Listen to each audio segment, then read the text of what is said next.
The incredible story of Australia's first international cricket team is being shared on stage with the Black Cockatoo theatrical production. The story is even more extraordinary because the team are all Indigenous and the year was 1868, 20 years before Australia and England faced off in the first Ashes clash. And a warning, this interview we're going to be speaking about and showing images of people who have died. Phoebe and Joseph Althouse are performing in Black Cockatoo. They're playing several roles each and joining us now. Welcome to Weekend Breakfast. Dog. Great to have you along. At first instance, you're in Harrow. Why is that town so important to this story? Well, this is the town where Johnny Muller come from, and this is Unaraman here in the background. Johnny Muller. Johnny Muller is a bit of a demigod in this town. You've got the Harrow Discovery Centre, which is a museum committed to Johnny Muller and all of the first 11 cricket team that went over to England in 1868. Got the Johnny Muller Oval. Yes. They have the Johnny Muller Cup, which we'll be performing on tonight. We're so excited.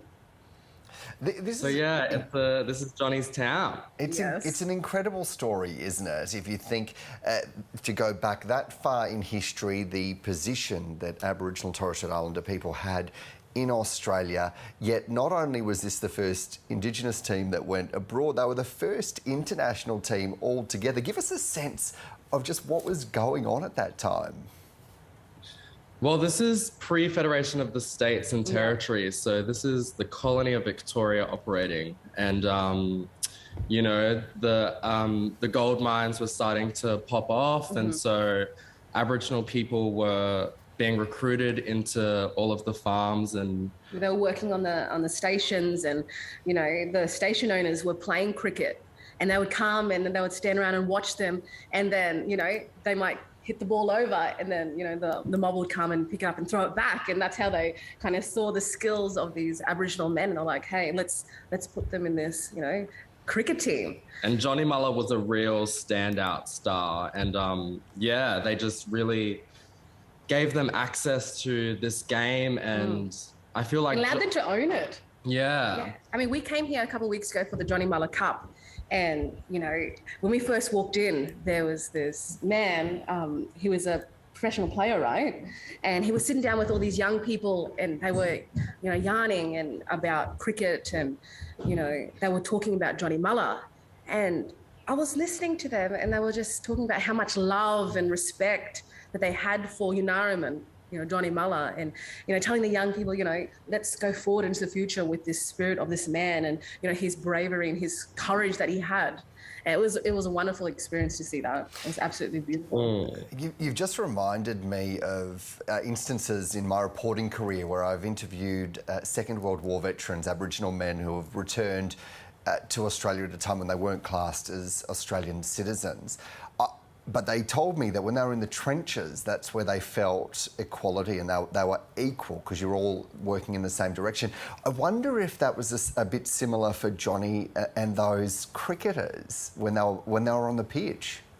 Yeah, and Uncle Mick Dodson talks about this in his report for the Love of the Game, which he's created offered these recommendations for Cricket Australia to implement to ensure that First Nations communities have access to the game. And that's it. It's an egalitarian sport. You know, everyone is equal on the cricket pitch. And I think that Johnny really understood that in a really visceral way because everything was so stripped of him. He was fortunate enough to stay on country and to work on country and integrate into society on country. But that wasn't possible. That wasn't the story for a lot of mob, unfortunately. So he's quite lucky in that he was able to stay on country and to be celebrated and his talents be acknowledged. And it's still celebrated today. You know, the town is so proud. Josie Sangster, who manages this Harrow Discovery Centre, the Wimmera Discovery Centre is our version in the play that we kind of break into. But yeah, this town is they're still yarning about this story. They're still talking about Unaraman and about his talents, and his spirit still still here, and it's Owns this alive. place, yeah. And I think too, you know, in this little small town, like for me, when I came here, and it felt like we were coming back home, you know, and there was something, you know, I felt very connected. And I love the fact that, you know, it's non-Indigenous and Indigenous people celebrating this beautiful story about this Aboriginal man and sharing that this is our history, both of our history, and this is important. And let's love this man. Let's really celebrate him and his life and what he has done for, you know, cricket and for Australia, really. Oh, it's such a powerful point. And look, just finally, Phoebe, I want to start with you on this one, but open it up to you as well, Joseph. What drew you to being a part of this show, and what do you hope the audience takes from it? Well, Wesley Enoch is, you know, the director of it, and when I got It's a big draw card. Oh yeah, yeah. You know, I got the email that I was going to be a part of it, and you know, I had seen Joseph actually be on the first show, so I had seen him go in Kirribilli walking around because I was spending a lot of time in that area, and then you know, that was the first time I ever heard of the story of this first Australian cricket team. And, you know, it was already of interest, and I wanted to know this yarn, you know, because this is a really deadly yarn. I've never heard of, you know, the first Australian cricket team being an all Aboriginal team. Like, that is amazing. That is incredible. What brave men to be doing that type of work and being a part of something like that in those times, you know. And they were young men too.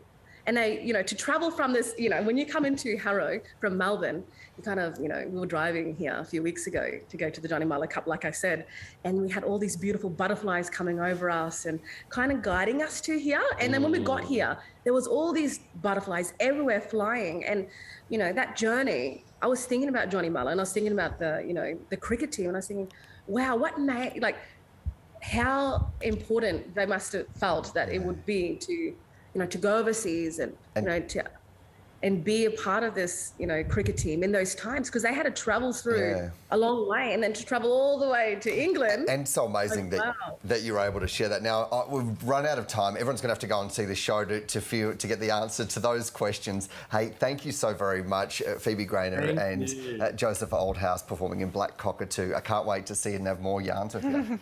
Hey, Ruby, love you. Hey, Mum and Dad. What a great day. And hey, Phoebe's mum and dad as well. Yeah, hello. Hello. Yeah, wow.